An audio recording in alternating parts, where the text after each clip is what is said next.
viewer, I'm just wondering if many of his books do survive in other collections. Do you know how the collection here compares with books that might survive elsewhere? Well, more or less survive. I mean, as I said, in the continent, he was very well regarded as a philosopher. So his books were published not only with very lavish editions and with very expensive copper plates and very expensive methods. Even that this paper maybe is not great, but his books were having a very, very wide distribution. So we have plenty of copies around the world. Well, not nowadays, maybe less, of course, but it was not difficult for, I mean, this is not an exception to have, well, it's an exception to have this, particularly this 6 tomes bundled opera omnia, which is rather unusual, yes. Though all those books were published separately, and someone at some point did bundle it all together. But there's no, I mean, they were printed extensively, and even there, some of them have 2 editions, some 3 editions. So they were pretty well known at the time. So it was, it's not a big surprise. It's a surprise that there are copies around Europe again, still nowadays. So yeah. Maybe more a question for the special collections people, but I was just wondering, following on from that question, why Glasgow University ended up with this collection of books by this English? Thanks to Ferguson, I guess. And this is, well, I don't know, maybe. Well, it's from the Ferguson collection, and he was a 19th century professor of chemistry, and he had a taste for highly esoteric works, particularly collected works on alchemy and so on. Yeah. And this is from his collection. And interestingly, as Luca says, it's at some point the books weren't published all as a whole, but they have been brought together, and they've been kind of dubbed the Opera Omnia. But the first volume, at least, belonged to William Harvey, physician, and it's got a presentation inscription. So we don't know if all of it was his, or whether it's just been brought together at some point. So certainly they've been together since the 19th century.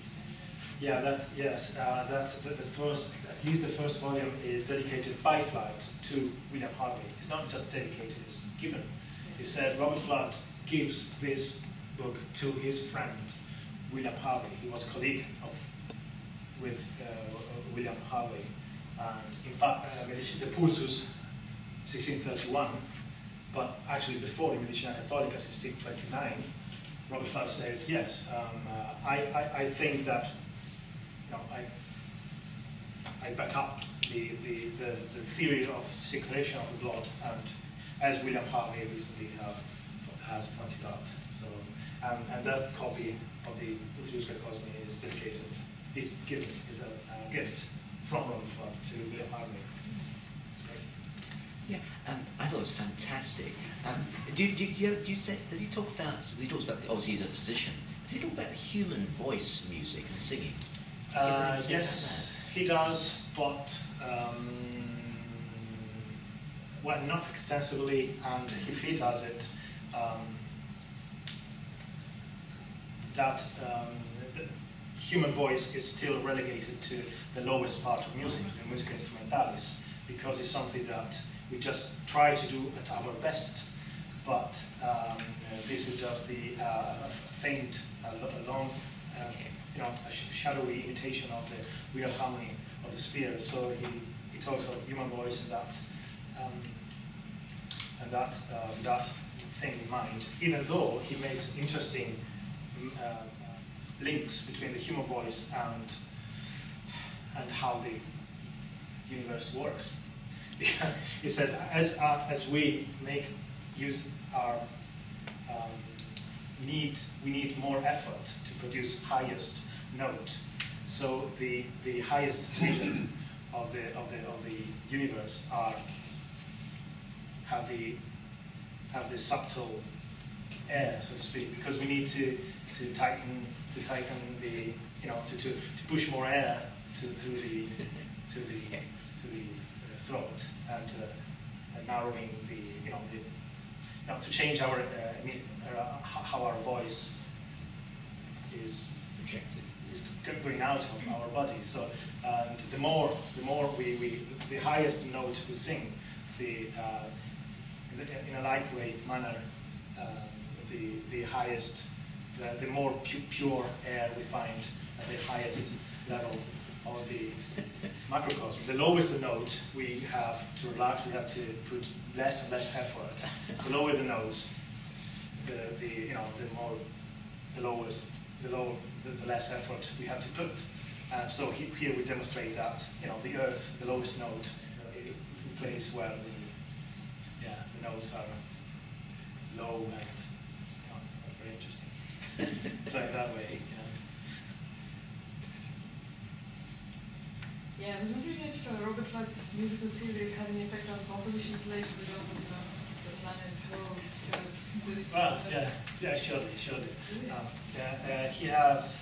Well, there's a new chapter that, for now, is out of my dissertation, because otherwise it would be a dissertation of 3. Just my fourth chapter is almost 30,000 words, and my supervisor is not here, but as you can imagine, he's not very happy. So it's when you end up writing, researching on Robert Fludd, this happens. So yes. This is definitely something Robert Fludd had in mind, something that he was very, very influential in the future, especially in Germany. Germany has always been very, very receptive about these theories, even in the 19th century. So, and Robert Fludd was still very well known, but at that time, interesting is you might find writings from Robert Fludd to Kepler and the other way around. So they were talking about the music of the planets. He was trying to defend his harmony of the spheres, arguing with Kepler.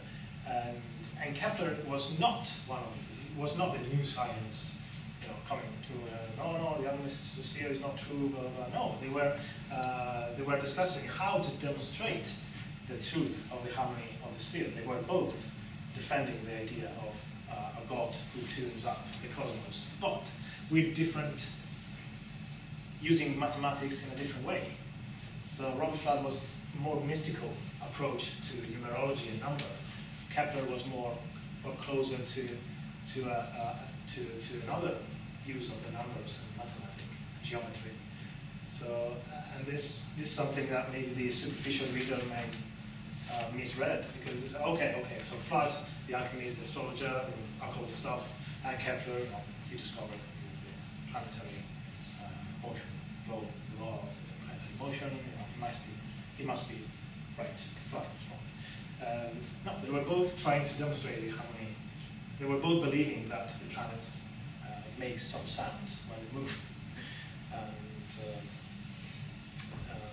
and this, certainly has influential, but I haven't yet gone in much detail because I can research for life.